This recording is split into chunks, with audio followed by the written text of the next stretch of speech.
از گفتار دکتر علامه یوسف قرضاوی ویروس کرونا یک پدیده بود تا خداوند قیامت را که مردم فراموشش کردند یادآوری کند.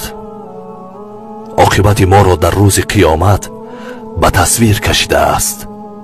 در سوره عبس می فرماید روزی که آدمی فرار می کند از برادرش و از مادر و پدرش و از همسر و فرزندانش. الان رفتار مردم شبیه روز قیامت یعنی آینده است که در انتظار آنهاست. این روزها مردم از ترس جان خود از هم فاصله گرفته و یا فرار می کنند. بهترین دوستان با یکدیگر دست نمی دهند. مادر فرزندش را بغل نمی کند.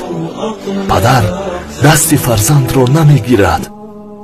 کسی به دیدن یکدیگر نمی روند. حتی عزیزترین کسی ما از دنیا برود جنازه اش را به ما نمی دهند. غریبانه دفنش می کنند. مجالس ممنوع، اعمال عبادی تعطیل، نماز جمعه دیگر مهم نیست، دیگر برنامه های دینی دست جمعی ممنوع، نماز جماعت که این همه برایش ثواب گفتند دیگر مهم نیست، رفتارهای اجتماعی، صله رحم، دید و بازدید تعطیل، ارزان ترین لوازم نجات به بالاترین قیمت رفته است. خلاصه هر کس تنها به فکر خود است. کی تصور میکرد که روز طیاره ها از پرواز میمانند؟ کی میدانست که خیابان های بزرگترین مگاپولیس های جهان زمان خالی خواهند شد؟ کی باور داشت که روز خطر به شاه و گدا یکسان تهدید خواهد کرد؟ کی فکر میکرد که روز نفت به ارزش میشود؟ کی اندیشه داشت که روز میرسد که نه دلارهای به حساب و نه ارتش توانا نه تکنولوژی های پیشرفته به درد نخواهند خورد؟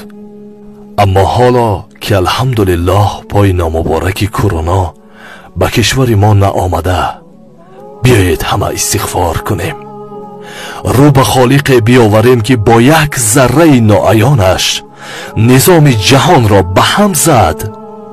دست از رشوه خوری برداریم، حق مردم خوری را بس کنیم، از بی انصافی دست کشیم، عدالت را رعایت کنیم، بیگناهان را حبس نکنیم، محبوسان بیگناه همان را آزاد کنیم، نفسهایمان را لجام زنیم، دست درماندگان و بینوایان را گیریم.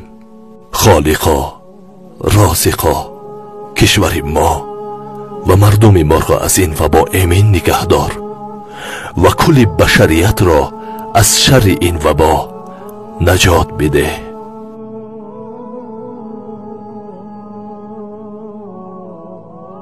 عجب صبر خدا دارد که پرده بر نمی دارد.